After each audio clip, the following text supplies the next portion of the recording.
आज हम लोग द घोस्ट ब्राह्मण नाम का फोक टेल्स है उसकी चर्चा करेंगे।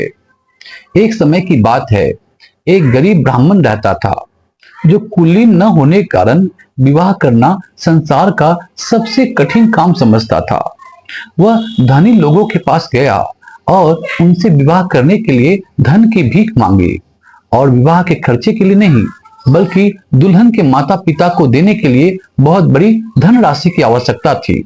उसने घर घर जाकर भीख मांगी, बहुत से धनी लोगों की खुशामद की और अंततः आवश्यक धनराशि जुटाने में सफल हो गया। विवाह समय पर हुआ और वह अपनी पत्नी को अपनी मां के पास ले आया। थोड़े समय के बाद उसने अपनी मां से कहा, मां, मेरे पास आपका और अपनी पत्नी का भरण पोषण करने के लिए कोई साधन नहीं है, इसलिए मुझे किसी न किसी तरह धन जुटाने के लिए दूर देशों में जाना होगा। मैं वर्षों तक दूर रह सकता हूँ, क्योंकि जब तक मुझे अच्छी रकम नहीं मिल जाती मैं वापस नहीं आऊंगा। इस बीच मेरे पास जो कुछ है मैं तुम्हें दे दूंगा, तुम उसका पूरा उपयोग करना और मेरी पत्नी का ख्याल रखो।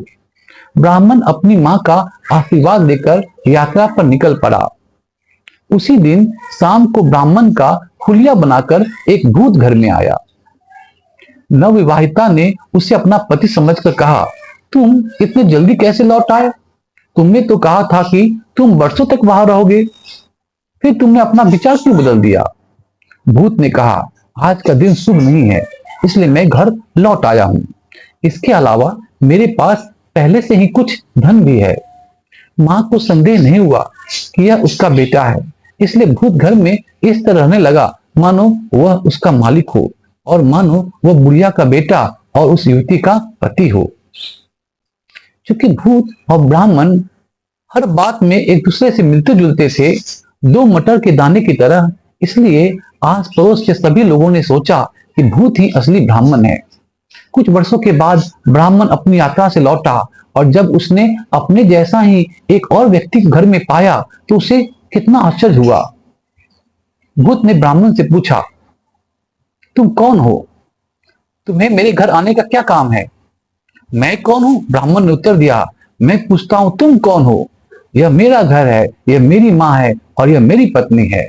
भूत ने कहा, इसमें अजीब बात है, हर कोई जानता है कि यह मेरा घर है, यह मेरी पत्नी है और वह मेरी मां है, और मैं यहाँ वर्षों से रह रहा हूं, और तुम दिखावा करते हो कि यह तुम्हारा घर है और वह तुम्हारी पत्नी है। तुम्हारा सिर घूम गया होगा ब्राह्मण। इतना कहकर भूत ने ब्राह्मण को घर से भगा दिया। ब्राह्मण आश्चर्य से चुप हो गया। उसे समझ में नहीं आया कि क्या करे। अंत में उसने सोचा कि राजा के पास जाकर अपनी आत्मा की शांति स्थापित कर दूं, अपनी आत्मा की बात रख दूं। राजा ने भूत ब्राह्मण को भी ब्राह्मण के समान देखा और दोनों ही एक दूसरे के प्रतिमूर्ति थे, कॉपी थे। इसलिए वह असमंजस में पड़ गया और समझ नहीं पाया कि झगड़े का क्या समाधान किया जाए। ब्राह्मण प्रतिदिन राजा के पास जाता और उससे विनती करता, रिक्वेस्ट करता कि वह उसे अपना घर, अपनी पत्नी और अपनी मां लौटा दे, और राजा हर बार यह न जानते हुए कि क्या कहे उसे अगले दिन के लिए टाल देता।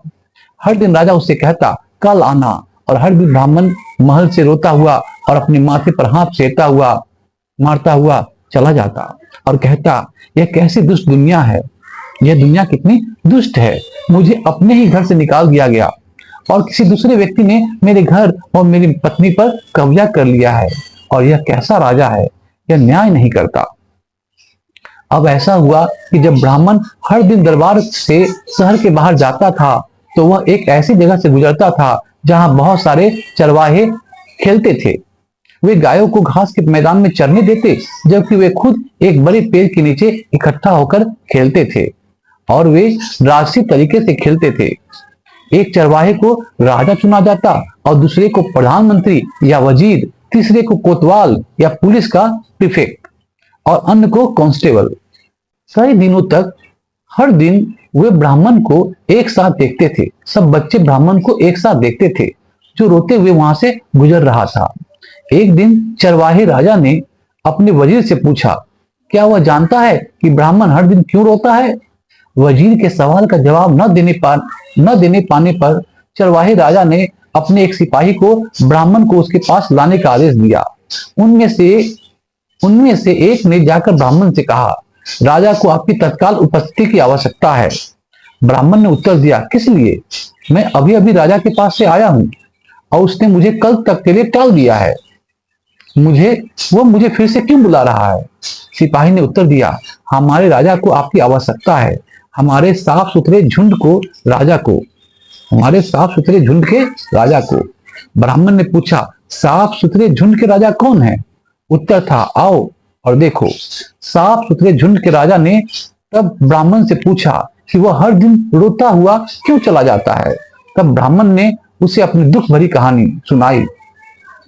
ब्राह्मण राजा की पूरी बात सुनने के बाद कहा, मैं तुम्हारा मामला समझ गया हूं, मैं तुम्हारे केस को समझ गया हूं। मैं तुम्हारे सारे अधिकार फिर से दे दूंगा। बस तुम राजा के पास जाओ और उनसे अनुमति मांगो कि मैं तुम्हारा मामला तय करूंगा, मैं तुम्हारा केस लड़ूंगा। ब्राह्मण देश के राजा के पास वापस गया और महामहिम से विनती की कि वे उसका मामला ब्राह्मण राजा के पास भेज दे, जिसने उसका फैसला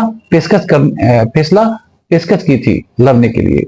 राजा, जिसे मामले ने बहुत उलझन में डाल दिया था, ने मांगी गई अनुमति दे दी। अगली सुबह मुकदमे के लिए तय की गई। ब्राह्मण राजा, जिसने पूरी बात समझ ली थी, अगले दिन अपने साथ एक पतली गर्दन वाली शीशी लाया। ब्राह्मण और भूत ब्राह्मण दोनों बार में उपस्थित हुए। गवाहों की बहुत सारी जांच और भाषण प्रक्रिया के बाद ब्राह्मण राजा ने कहा, ठीक है, मैंने बहुत कुछ सुन लिया है। मैं इस मामले का फैसला अभी करूंगा। यह शीशी है। तुम में से जो भी इसमें प्रवेश करेगा उसे न्यायालय द्वारा उस घर का असली मालिक घोषित किया जाएगा। जिसके स्वामित्व पर विवाद है, जिसके मालिकाना पर विवाद है। अब मैं देखता हूं कि तुम में से कौन प्रवेश करेगा।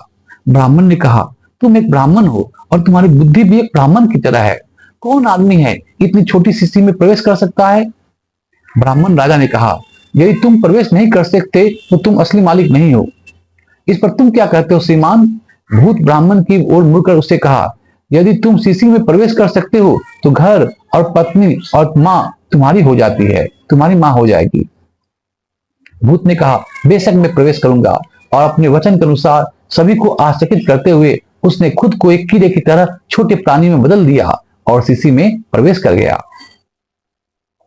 और भूत बाहर नहीं निकल सका।